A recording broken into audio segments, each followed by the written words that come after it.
to the Abundology podcast. I am here with my really great friend, Adesina Cameron.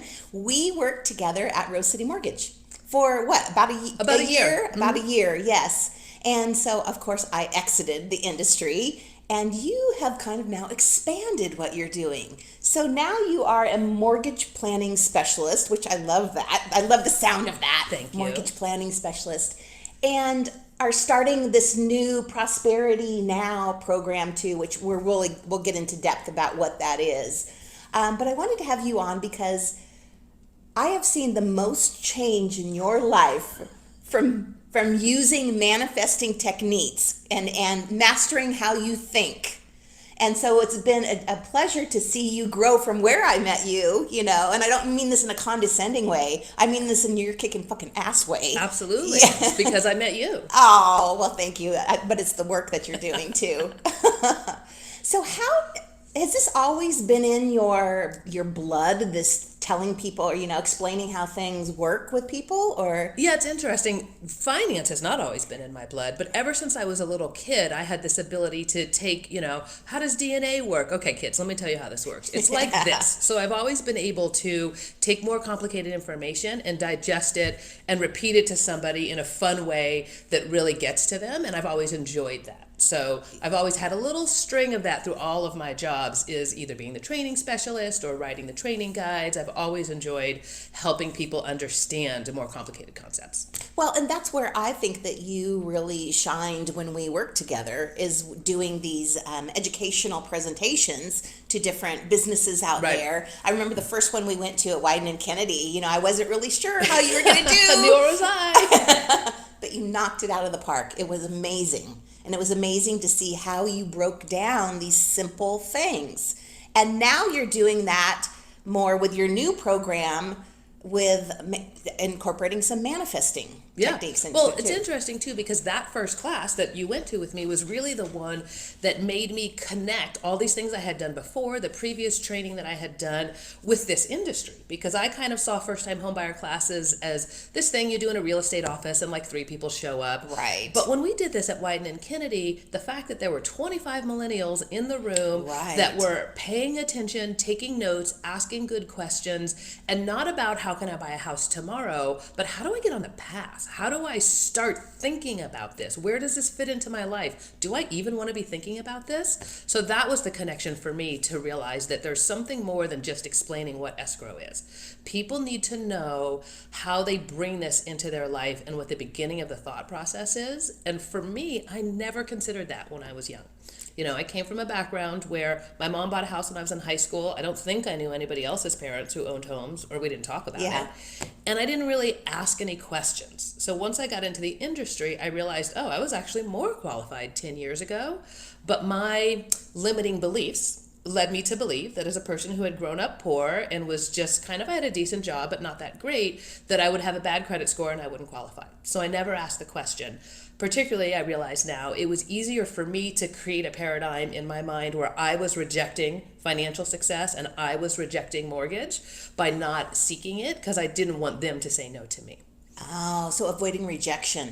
Right, by pretending like I didn't want it. Why would I want to be a homeowner? That thing's not important. Right. That's just a trap, because I didn't want to find out that maybe I wasn't capable of doing it. Yeah. And so now, one of my big goals is I say to people, I would love for you to say no to me rather than me say no to you. Right. So that's kind of the crux of what I do, is if somebody my employer had brought this information to me 15 years ago, it would have dramatically shifted my life. I would have looked into it. I would have been, I'm qualified. I would have bought a house in the Bay Area, sold it for $1 million when I moved to Portland, and had a lot more resources in my life. So that's what I'm doing now. Well, I think part of this starts with even believing that it's possible. And if you're growing up in a low-income area where you have never in your life seen anybody in your family own a home, or even know what to do with money, or even have made money, you don't even know where to start. You don't even believe that it's possible for you to get there. Right.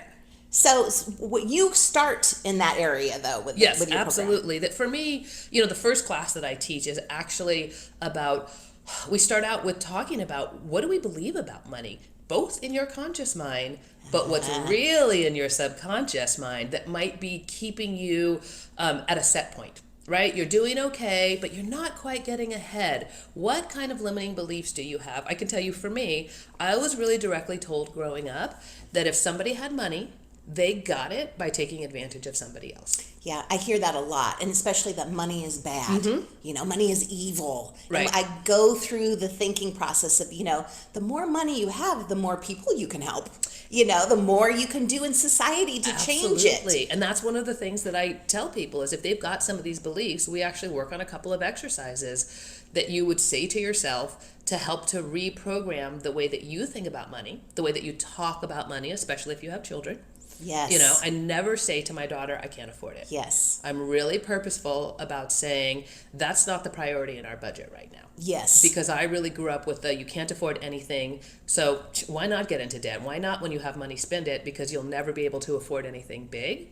So that's really where I think this starts, is for people to recognize what's the background you came from, what was modeled for you. Right. Did you get some good modeling and ignore it because people ignore their parents? Or did you really not see good models out there for taking care of your credit and having big financial goals and just being purposeful with your money? It's not actually about getting rich or being wealthy. To me, it's more about aligning your spending with your values. And if owning a home fits into that, then great. Once again, let's get you prepared so that you can do that. If you decide that's not what you want, then let that be your choice. And that it goes back to your having the choices, because I think a lot of people grow up young and don't even believe that they have the choice, that they are destined to be, poor, or destined not to have own a home, or have a good job, or go to college, or all of those things. Once again, based on those things that where we grow up, what's modeled for us, even where our friends that we go to, all of that. Yeah, it's interesting. The first time I started to see what home ownership and that type of stuff looked like was when I was in college, and I started visiting my college friends who still had two married parents and lived in the suburbs and had lived in the same house their whole life, not moved every year like I had as a renter. Yeah. And that was really the first time that I saw that stuff. But even then, I still didn't think it was for me. I admired it. I thought it was interesting, but it just didn't feel like the path that I could be on. So to now be on that path still kind of boggles my mind. So what shifted for you then? Well, it's interesting. Part of it was just the really simple thing that I grew up in a place with rent control.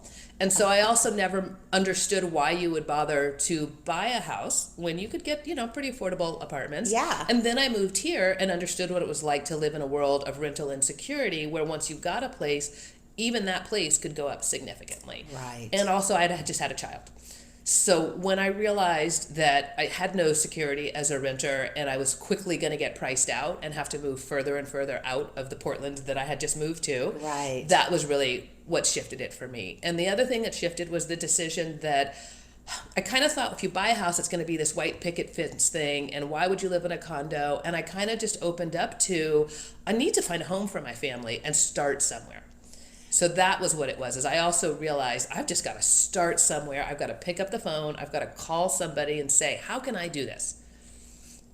Yeah, but there had to be, okay, so you moved to Portland, and anybody who's listening that's not from Portland, this is similar, we're all over the country right now, is rents are just going up and up and up. It's crazy. It's absolutely crazy. You can buy and live in a home cheaper than you can rent most homes in Portland. So we have that insecurity, and then and some of that has been tempered lately with some laws where you have to give so many days notice, and your rent can't go up more than a certain amount, but still, it's still crazy. You're not in control of it. You're not in control of it. That is something here, because I rent my place now. I've owned my homes for my entire life, and I just kind of wanted to try living downtown and without committing to buying, a condo that I might not be able to sell if I didn't like it. It's a completely different mindset. And I am blown away with how people don't, because I'm in an expensive, exclusive building. the people don't care. As you saw when you walked in, somebody's That's eating interesting. crackers and they Yep. leave their crumbs on the ground. And it's like they don't have that same caring about where they live as you do when you own something. It's different. Yeah, it's definitely different. As you talked, I realized too, the other thing that shifted was, so that was just kind of coincidental. I realized I needed to buy something. I had a kid. I didn't want her to move every year like I had. Right. And then we got into a very affordable condo over in the Southwest, which, as I tell my clients, you get in where you fit in. That was not my choice to move my family Right. out to the Southwest when I had moved here to live in Mississippi and be hip and all of that type of stuff. So that was the one thing that happened. But that even still felt like I got this one place. Our parents helped us. We were very blessed. We have a low mortgage. Now let's just put our head down and work on this and live in this little 2-bedroom, which was frankly the nicest place I'd ever lived, even at that point, for the rest of our lives. And then I ended up in this industry and I ended up meeting you, and I kind of just realized that that was the beginning, not the goal. And that I could begin to think about, what did I really want? Could I set bigger goals for myself? Was there a way to, as you say, manifest that and to really think about and visualize where did I really want to be and to begin to work on that? And then as I started to learn in this industry, I realized that thinking that you get the most affordable place that you can, pay as much on the mortgage as you can, and then try to be completely house debt free as soon as you can is not always the best way to do it. That is motivated by a feeling of lack. A feeling of fear that there'll never be another opportunity, that you've got to get this one secure paid off thing because the world is so insecure and things are usually negative and you might never do better. Yes. And I decided I would do better. Yes. Well, great way to switch your mindset. I love that. I love seeing people that realize how this manifesting thing works and how it's so completely tied to your belief and your mindset. If you're going to do something, you will do it. No matter what. Yeah. Yeah. And that's a big part of when I actually work with people, one of the first things that I do is I have them take out a Post-it, and based on the conversation that we've had and what as I picked out as their pain point, I have them write a little affirmation that says something like, I am so happy and grateful I am on the path to achieving my home ownership goal. I love and then put that on the mirror. So we don't say, okay, we're going to be in a house in a year, or we don't talk about any of that stuff in the beginning. We talk about what is the mindset and what will begin to change your thoughts so that when the right opportunity comes to you, you'll have less fear, you'll be ready, right? So I think that's a really important place to start with people. And then I think a lot of people either are preparing on their own and they don't know how to prepare properly. Right. Or they think they won't pay any attention until they're actually ready to buy. Right. And that's just not how it works. No, it I find doesn't. so many people don't know how their actions financially, or even not just financially. You have a fantastic job. This happened to me. I had a great job. I made a ton of money. I took a year off. So had I wanted to buy a house with my big bank account at that point when I came back, I wouldn't have been able to do it because I didn't have a work history anymore. Right. So that's also a big part of what I talk to people about, is just this industry is so secretive. So full transparency. How do you qualify? What are the actions that you can take to be in the best position when you're ready? How do you build your credit? How do you decide which car to buy based on your car payment, and knowing how that's going to affect your debt to income ratio? So I think we get in the mindset of I am in control of my finances, even if I'm not where I want to be, because that's not the important part. That's fantastic. Right. Great if you have enough money to pay all your bills and you're saving, great. But what's more important is that you live on a daily basis feeling like you are in control of your money and where you're going. And when that doesn't work, having real strategies to reduce your anxiety around money. Because that's something I see a lot, is a lot of people are just anxious and fearful, and even if they're on a path, they're just thinking about how they haven't gotten there yet. Right. They're not able to relax on the journey. Right. And rest assured that through manifestation and planning and support from professionals, they're going to get there. They have that doubt that they'll ever get there, and it results in a lot of And it results anxiety. in them not getting there too. Mm-hmm. That's absolutely true. If you just kind of shut down, one of my favorite books is The Power of Consistency, and he says constantly, the confused mind says no. Yes. Right? And when you're confused about what the financial path is, it's pretty easy to shut that shit down and just ignore it. Now, if you're grew up affluent, this is just part of the lingo. You hear your parents talking about, buying homes and buying a car and all that over dinner. You hear your parents talking with other adults. You overhear things and you just pick it up, and you see that your parents have confidence with it. Yep. Oh, we're just buying a house. Let's get an investment property Let's get an investment property. Oh, we're going to be spending a lot of time at the beach. Let's buy a vacation home with another couple.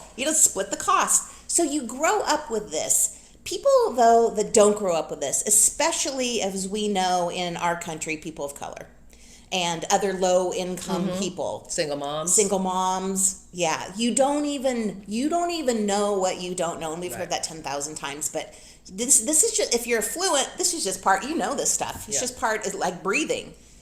But if you're not, it can be really, really scary. And so that's what I like about what you're doing in particular, is going into these different businesses. And what exactly are you doing? Yeah, so it's interesting. After that first class that I taught at Wyden and Kennedy, I worked a lot more with them. We continued to do classes. I met with a lot of individuals. And one of the things that I started to see is that even at the same salary level, oftentimes people of color had more trouble qualifying. And it would begin, let's say, they had to pay for their own schooling instead of having their parents pay, right? And then they defaulted on some student loans. So there are definitely historical reasons that people of color lack the skill and the resources to have better credit. But the other thing that I started to see was that those folks were in a kind of a mindset of, like, as you just said, they hadn't had all these things modeled from them. So there's a kind of a person out there who has sort of made it. They've got a good job, right? They're making some income, but they just didn't have the skills to be in the same place as some of their white counterparts, right? And it's not just people of color. I saw this in a couple of single moms, and white people can be poor too. So, but primarily it was the pattern that I saw there was that some people of color were having more trouble. So as I started thinking about this and discussing this, kind of what we decided to do was continue with the basic first-time homebuyer classes and how to buy an investment property classes, but to develop some courses and some programs to really target people at the point where they're feeling stressed out about how to deal with their income, and reteach them the things that they didn't learn from their parents about both mindset as well as some really basic things like, I know you heard that 401k is good, but don't put in 10% if you're not making your minimum payment and your car got repoed, right? Exactly. And that seems obvious to you and me. Yes. But that's not actually obvious to everybody. So that's kind of what it's become, is I've taken on a focus of trying to help people of color acknowledge how they may have gotten there. You mentioned the folks that might have heard that stuff from their parents. But what some other people heard from their parents was, it actually doesn't matter what you do, because life will kick you in the shins and you won't win. So if you take Portland as an example, right? The black population in Portland has been continuously moved out of black neighborhoods because of eminent domain and different things like that. So some families work really hard, maybe they buy a house together, they get it together, and then the city comes along and says, actually, we're gonna build a hospital right there, and we're gonna give you 30 cents on the dollar for what your house is worth. And so now they have to move further out. So there's this combination of, maybe you didn't hear the good things, but maybe you actually heard that you had no chance, because for a lot of history, that was absolutely true. It didn't really matter what you manifested, or even if you learned some great skills from your parents. This city had laws and regulations that really clearly kept people of color out of home ownership, out of financial success for a long time. And I think that we have, if you're from, even people from Portland still have this idea that we're this woke city, and let's be real, it is still not true here. People of color still are not getting the opportunities in Portland that they should be getting, and the same thing with home ownership and all of it. Yeah, and part of what I'm trying to sort out there is what's still institutional racism and what is actually still in effect, right? I would argue that having a particular debt to income ratio limits that pretend that if you spend more than a certain amount on your rent, you're not going to make your rent payments is still a racist institutional law. Because where I come from, your rent might be 80% of your monthly income, but you don't miss a rent payment. You eat beans and rice, you do whatever you have to do, and it is very reasonable to expect that with a very high debt to income ratio, people are still going to pay their mortgage. So that's one way in which it is still actively institutional. But then there are some things that are kind of like a hangover of what happened before, and the laws are no longer in place.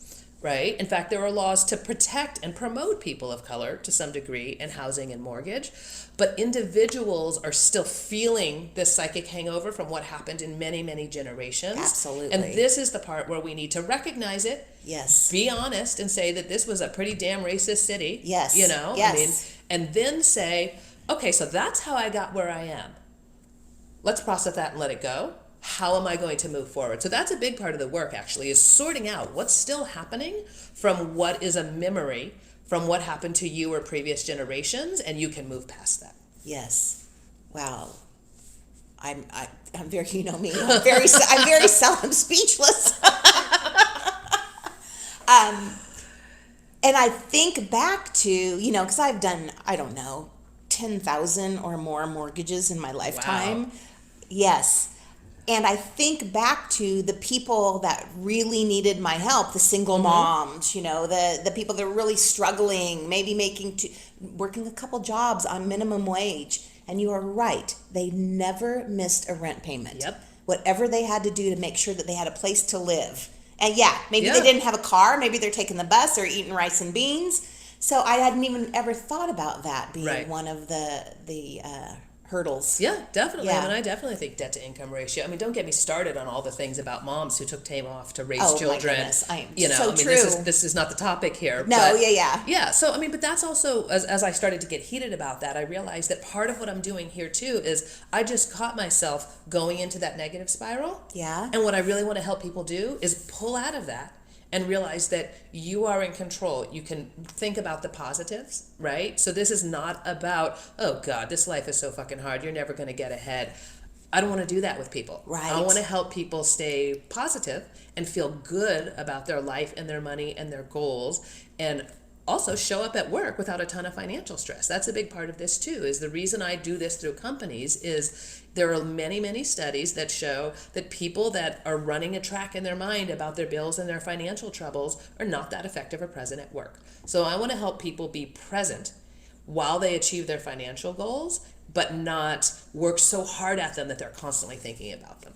So I recently had a conversation with somebody, and we were talking about how often do you think about money, was one of my clients, and I fessed up that I don't think about money hardly at all. It doesn't really even enter my mind. Maybe when I'm going to the grocery store, and you know, I'm a coupon clipper. I just love to see what I can save. And she told me that she thinks about money all day long, but not in a positive way. Right. In the lack, like, I don't have it. How am I going to get it? How am I going to pay this bill type of way? Just stopping those thoughts. Yep. If you just stopped them and thought about nothing, you would be so much further ahead. But if you could even shift those over to, wow, look at how abundant I am. I have enough to pay my rent today. I have enough money to eat. Making that shift would dramatically shift your life. Something I've noticed, because I work on commission, right? And then I just bought a new house, is that, you know, this time last year, I was a little bit worried about how things would go. Things are better off than they were before. And sometimes I catch myself still thinking, okay, but this is all going to fall apart next year. Because that is what my mind needs something to occupy itself, right? It's not necessarily my friend. So I was just talking to Roxy about this morning, right? Is picturing this circle or this wheel, right? And around the outside of the wheel are kind of all of your thoughts and all of the places that you can dwell, right? So here could be money, here could be, we had a great time at the park yesterday. I kind of broke it down for a 5-year-old. But actually, when you get to this one spot, here I am stuck in that spot where I'm thinking about money in a negative way, literally spinning the wheel in your mind until it lands on another one of those things, right? What a great vacation I was able to afford last month, right? And so that is actually, I'm finding one of the most important things that I do with my clients is to walk them through the anxiety process around money. Because when you grow up like I did, it is constantly on your mind. And you saw your parents, how are we going to pay this? I don't know what we're going to do. How are we going to make rent this month? How are we going to afford food? And that vibration becomes your vibration. Yeah. You're sitting a foot away from them while you're hearing all this going on. You're internalizing all of that. So it does become part of your money anxiety. Yeah. I mean, I grew up with friends who consistently, once or twice a year, you couldn't call them because they hadn't paid the phone bill. Right. They knew they were going to pay it in 2 months, but they would just think to themselves, okay, well, there's going to be no phone this month because I got to pay the rent or I got to do this other thing. That's a life in which you think about money constantly. Yeah, absolutely.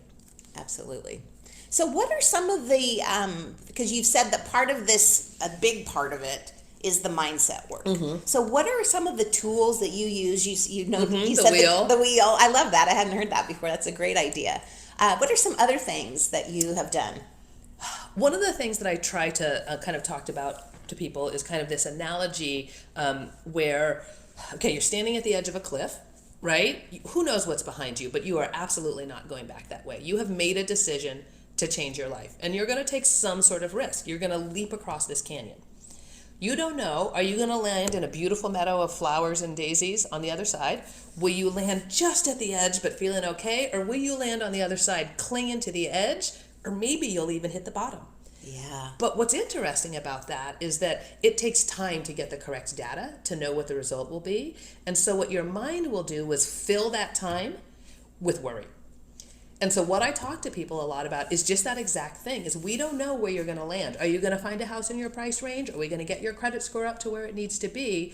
But I work with them to committing that they will live with that uncertainty. And when it pops into their mind, use strategies to decide, I don't have the data to make this decision right now. Thank you very much, brain. I appreciate you're trying to make me worry all the time. I'll get back to you. But no, thank you. Yes. We're just going to wait until we have the data for that. I've got a plan. Nice. We're going to wait and see. So that type of thing is, I've also been actually encouraging people a lot lately to do more right brain things to reduce stress, play with your kids, color a little bit. I've been known to talk to a customer on the phone who's at high anxiety and then ask them what their hobbies are and give them an assignment to do something creative hobbies? Every time they start to worry about the inspection period or whatever is happening in our transaction. That's great. And then the other thing for me is also just having written goals. But a lot of people struggle with that. A lot of people, myself included, struggle with the idea that you're going to sit down and write out this life plan. So I really encourage people to use workbooks. I'm doing the Wild Money workbook myself right now. I think that's a really great way to spend 10 or 15 minutes raising your energy around money by having somebody else guide you in how to do it. So that's one of my favorite strategies, actually, is just recommending to people a couple of different money workbooks and asking that they spend 10 minutes a day thinking positively about money. Yes. I very seldom worry or have anxiety. that's just not in my makeup. I know. That's what I love about you. I learned from you that was possible. But, I'm human. It happens. So I have a anxiety strategy. Like because I paying attention. Oh my God, I'm feeling, it does not matter what I am doing. Well, if I'm in the middle of working with a client, I wouldn't feel that way because I would do this before the client came. But I stop, I put my shoes on, and I go for a walk. So there's not even any thinking. Shoes That's on, the go for a walk. response. Okay, so 99% of the time, 90% of the time, that works. I come home, it doesn't work. My second thing is I call my mom. I talk with her a little bit. Doesn't work. The next thing I do is I have a couple books that I pull out. That I have specific chapters that I read.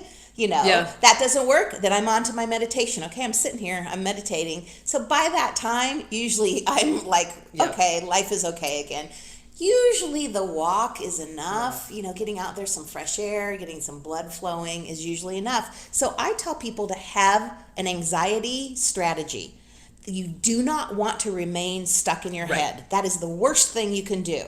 Right. And a lot of times you have to physically move that energy and get it out. Yeah, because you have to shift your attention, right? Where attention goes, energy flows. So if you're thinking about, how difficult it's going to be to buy a home, or how you're never going to get a handle on any of this. Because let's be honest, a lot of people are embarrassed to call me or talk to me because they feel like their financial shit is a mess and they don't want to get into it. So if you're feeling fear around all of that type of stuff, if you will allow yourself to sit there and think about that, it will continue to be negative. You're creating a negative situation in reality by dwelling on the negative parts of that. And I talk to so many people that feel shame around money because we see in our society, if you're not this, and people, let's be real, 90% of people aren't that. Yeah. So everybody has this level of shame of, I had a bankruptcy a few years ago, or, I got this credit card I got this credit card debt, there's almost everyone has something like that with shame around it. If you could just shift that thought, and I've said this about credit card debt before, that credit card debt was there when you needed it. It helped you go to school, maybe paid for medical expenses, vacations that you needed, or you're going to fucking lose your shit, all of these, clothing when you needed it. I'm not talking about excess spending. Right. I'm talking about it being there, paying your rent when you needed it. And that's so interesting because for people of color and poorer people, that is exactly where credit card debt comes from. I have yet to meet a person who has $10,000 of credit card debt because they are financially irresponsible. They don't come from a background where they can ask their parents for money or pull money out of a HELOC. Right. Like, the first time I discovered, once I bought a home, when I went back to work full time with you and I had to put my daughter in daycare, when I realized I could just pull some of that money right back out of my house to put her into daycare, I thought, nobody I know has access to this. Their only option would be to find a daycare provider that takes a credit card. Right. Right? And so that is actually a huge thing that I work on with people is what's important is, can you make your credit card minimums and do you have a long-term plan? What is not important is how you got there, the shame around it. And often I just put my own stuff on the table for people. And I'm just really honest with people that I have gone in and out of cycles of credit card debt myself, sometimes because my spending is not aligned with my values, but often because that's the choice that I had to move forward in my life. Right. And so if your debt comes from moving your life and your family forward, we actually do a little work. I will ask people to stop and take a breath and think about where they might be had they not had access to that credit card and where it's gotten them, as you just said, and then to appreciate themselves for having been creative and solved whatever their problem was at the moment, and then take away the shame and we shake it off. And this is 100% no judgment zone. I'll tell you my dirty laundry. I will listen to your dirty laundry and help you move past it, because you're absolutely right. Shame around just putting your stuff on the table so that you can actually organize it and move forward is still my biggest struggle. And it's the biggest struggle that I see of a lot of people I agree with that you. I work with. And just think if you could take it one step further and actually love your credit card debt. What if you could love your student loan debt and your credit card debt? This is a great exercise. Like appreciate when you're writing out the check or you see the monthly, bill come out of your, your account. Showing such appreciation that it was there when you needed it. That we, for better or worse, we live in a society where we have access to that. Where if you didn't have that, maybe you didn't go to school. Maybe you weren't able to go back to work and put your kids in daycare and do that. So it was there when you needed it. You really want to get it paid off sooner. Appreciate it. Appreciate it each time you're paying that bill. Yeah. I mean, I have a friend of mine right now needs to have a surgery, has no credit cards, and is trying to figure out how will he pay the deductible to get the surgery and be off work for 2 weeks. Wow. Because the about $2,000 he has zero resource to get his hands on $2,000 to buy food for the 2 weeks that he's out of work. Wow. So for me, every day I start my day with in my little journal of 5 good news from yesterday and 5 appreciations. And often one of those appreciations is exactly for my debt, and that I had the resources available to me to get into debt, and that I used it to move my family forward somehow. Yeah. That's wonderful. It's amazing when I love you that, just appreciating it. Yeah, I love that when you can just shift a thought and it can shift your whole way of being just by it. Thoughts are so powerful. It's amazing. Is there anything else before we wrap this up that you wanted to add? Oh, wow. I mean, I think just one, I really appreciate having met you and being taught an example of how this financial industry that often has a bad rap, because of that thing where they tanked the economy in 2008, that thing. Just that little thing. But that meeting you and getting into this business has actually taught me that, especially in this town, there is a beautiful group of really mission-driven people in mortgage and in real estate that are doing it because of their experience and wanting to take the power that owning real estate has had for their family and help people that struggle at it, right? If you've got money, it's easy to find a fantastic realtor, blah, blah, blah. But I'm just so appreciative that there are so many people in this town who are with me in this goal to help people of color and single moms and even young millennials who have all the resources in the world, but are just confused and think that the internet is where you're supposed to learn everything. So I think that would be it, is that this is a collective energy swell in this town to overcome some of the issues of the past and to move forward and really bring equity and inclusion in Portland. Boom. That's it. We got to end there. I will put your contact information in the write-up to the podcast. Excellent. So people can contact you if they're interested in more, or even having you come to where they work to do some presentations. I have a great new website that talks all about my Prosperity Now program and this new work that I'm doing with companies. So that would be a great way to learn more about me. I love it. Okay. Thanks so much. Thank you for being here. I love you. And I'm just so excited to see where your life is going. You got it going on. I love it. Thank you.